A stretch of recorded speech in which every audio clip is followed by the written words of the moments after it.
Breast examination, इसके 6 steps हैं। Step number 1, आप मिरर के सामने खड़े हो जाएं और आप ऑब्ज़र्व करें कि कोई चेंज तो नहीं है आपके ब्रेस्ट के साइज़ में, आपके ब्रेस्ट के टेक्सचर में, ब्रेस्ट की शेप में या फिर निप्पल में, यानी कि निप्पल आउटवर्ड है, बाहर की तरफ है, फ्लैट है या इनवर्ड है। ब्रेस्ट की स्किन को देखें कि ब्रेस्ट की स्किन में तो कोई चेंजेस नहीं आए हुए, स्किन कलर में तो कोई चेंजेस नहीं आए हुए, और दोनों निपल्स को देखें कि वो इक्वली एक ही जगह पे हैं। फॉर एग्जांपल अगर एक ब्रेस्ट का निपल जो है वो सेंटर में है तो दूसरी ब्रेस्ट का निपल भी जो है वो सेंटर में ही है। स्किन की कोई थिकनिंग तो नहीं हो चुकी, या फिर स्किन में कोई डिम्पलिंग जैसे गड़े तो नहीं बन चुके, या फिर आप स्किन को ऑब्ज़र्व करें कि जिस तरह का टेक्सचर ऑरेंज का होता है, जो हम ऑरेंज खाते हैं माल्टा, उसका जिस तरह सा टेक्सचर होता है ना बाहर का, उस तरह का टेक्सचर तो नहीं है आपकी स्किन का। इस चीज़ को आप प्रॉपर्ली ऑब्ज़र्व करें।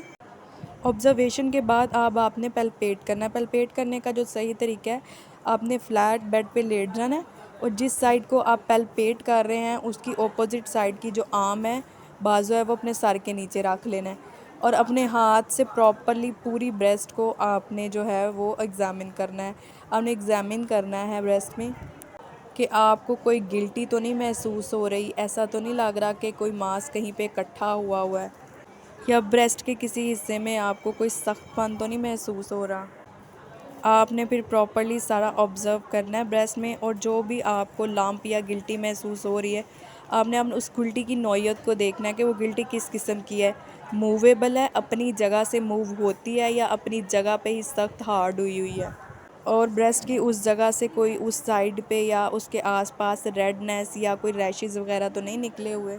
हाथ लगाने पे वो गिल्टी दर्द तो नहीं करती, मतलब कोई टेंडरनेस तो नहीं है उस जगह पे, और आपको अंदाज़न कितने साइज़ की वो गिल्टी लग रही है। जैसे आपको 1 इंच की, आधे इंच की, आधे इंच से भी कम की, या अगर आपको सेंटीमीटर्स में मेजर करना आता है तो आपको कितने साइज़ की वो गिल्टी महसूस हो रही है। आपको एक गिल्टी महसूस हो रही है या एक से ज़्यादा गिल्टी महसूस हो रही है, और ब्रेस्ट के कौन से हिस्से में गिल्टी महसूस हो रही है। ब्रेस्ट के डिफरेंट क्वाड्रेंट होते हैं, आपने देखना है कि आपको कौन से क्वाड्रेंट में फ़ील हो रही है गिल्टी, आउटर में, इनर में, लोअर क्वाड्रेंट्स में, यानी कि कौन से रीजन में आपको गिल्टी महसूस हो रही है। इसके अलावा निप्पल से कोई डिस्चार्ज तो नहीं हो रहा, जिस तरह अगर आप निप्पल को स्क्वीज़ करते हैं, यानी कि हल्का सा निप्पल को दबाएं तो कोई डिस्चार्ज तो नहीं आ रहा। डिस्चार्ज कुछ ऐसा मादा तो नहीं बाहर निकल रहा, उसका कोई भी कलर हो सकता है। फॉर एग्जांपल ब्लडी डिस्चार्ज है, या वाइटिश है, या येलोविश है, या आपको किसी भी किस्म का कोई डिस्चार्ज तो फील नहीं हो रहा। इसके अलावा फिर बाद में आपने अपना एक्जिला यानी कि आर्म पिट को देखना है कि आपके आर्म पिट में तो कोई चेंजेस नहीं आए हुए, वहाँ पे तो आपको कोई गिल्टी नहीं महसूस हो रही। एक्जिला या आर्म पिट को चेक करते हुए आप अपना जो है बाजू वो किसी के कंधे पे भी रख सकते हैं, ताकि आप सही से पैल्पेट कर सकें कि वहाँ पे आपको कोई गिल्टी वगैरह तो नहीं महसूस हो रही। फिर उसके बाद आप अपनी दूसरी साइड को भी इसी तरह फ्लैट फिंगर्स के साथ जो है ना वो पैल्पेट करना स्टार्ट करें।